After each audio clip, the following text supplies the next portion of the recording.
Now let's talk about language, culture, and finding your place. By now, you have a list of locations that interest you and you can see yourself living in. The one with the beautiful scenery, the good food, and the perfect weather. But have you thought about the language you'll speak, the values of your neighbors, the cultural norms you have to learn from scratch?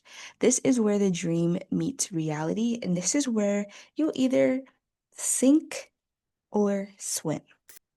I'll be honest, I completely underestimated how much I would need to know Portuguese once I arrived and how motivated I would be to continue to learn. Of course, when I did my research, I understood that people in Brazil do not speak English. Like, they really don't.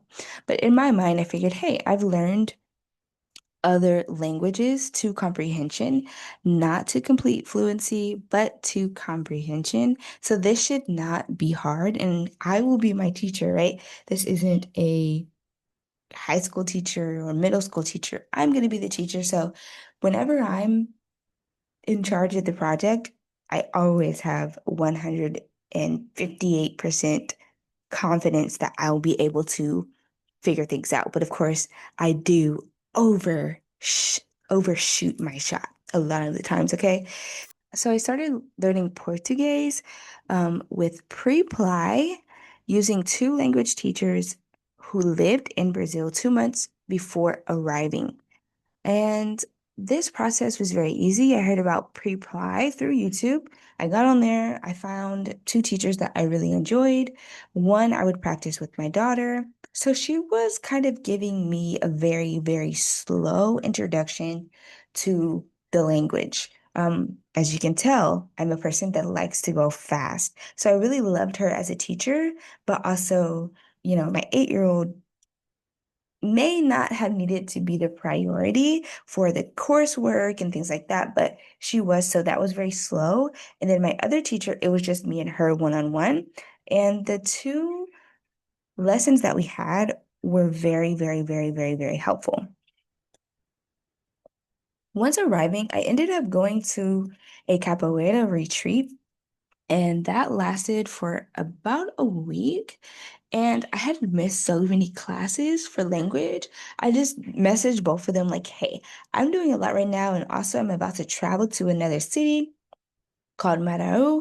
Once I get settled, I'll pick back up with you. Okay, guys, that was at least 30 days or more ago. So since then, I have felt a lot of overwhelm when it comes to learning the language, but I'm starting to feel a lot more motivated. I definitely can understand a lot of what people are talking to me about through context. Okay, so that has really helped me. And that's kind of been my language learning process. Of course, I plan to pick it back up, especially because I am renewing my visa here in Brazil. So I will be staying for another 90 days. So the fear of the unknown isn't about money or visas. It's about walking into a room and not understanding the conversation, both in language and in custom. So it is a huge part of the journey.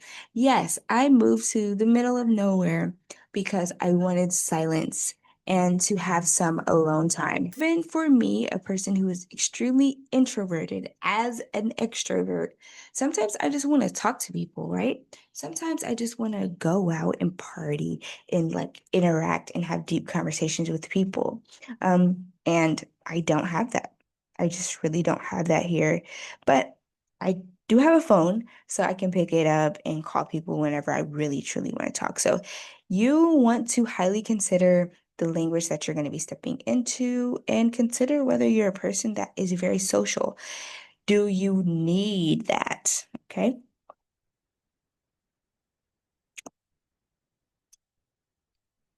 I want to talk about how to navigate these challenges. We're going to cover everything from language to cultural values, and I have already shared a lot of my own experiences with coming to Brazil and dealing with language. Here's some things you want to research. How far will your English take you? or your home and native language take you? First, you need to understand the official language of your new home. How widely is English spoken or whatever your native language is, especially outside of major cities and tourist areas? The truth is, relying solely on your native language will limit you and your ability to build a true community. It will limit your ability to have fun. It will limit your ability to explore and indulge in the true culture of things. You need to know if you're willing to make the commitment to learn a new language because it's a huge part of daily life. Once you have made that commitment, you need to know what resources are available. Can you find local language classes? Do you want to get Preply or Duolingo or Babbel? What about tutors or language exchange partners? This is a key part of your early planning, and it's something you can start doing now before you leave, even if that's just studying via YouTube. You want to understand the unwritten rules. Beyond the words, there are unwritten rules. Every culture has its own social etiquette, its own communication styles, and its own holiday traditions. I had to learn how to communicate differently, how to interpret microaggressions, and how to navigate social cues that I had always taken for granted. This isn't something you can research and be done with it. It's a constant journey of awareness. Okay. So I know some things that are different in Brazil than in the US, not not completely different.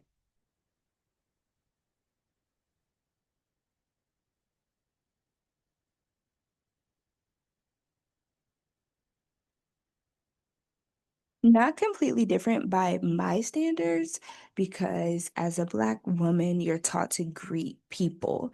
I kind of learned to greet people, anyone that I made eye contact with. So if I looked at a person that looked at me back, good morning, hey, how are you? Things like that. Okay, so this is the same in Brazil.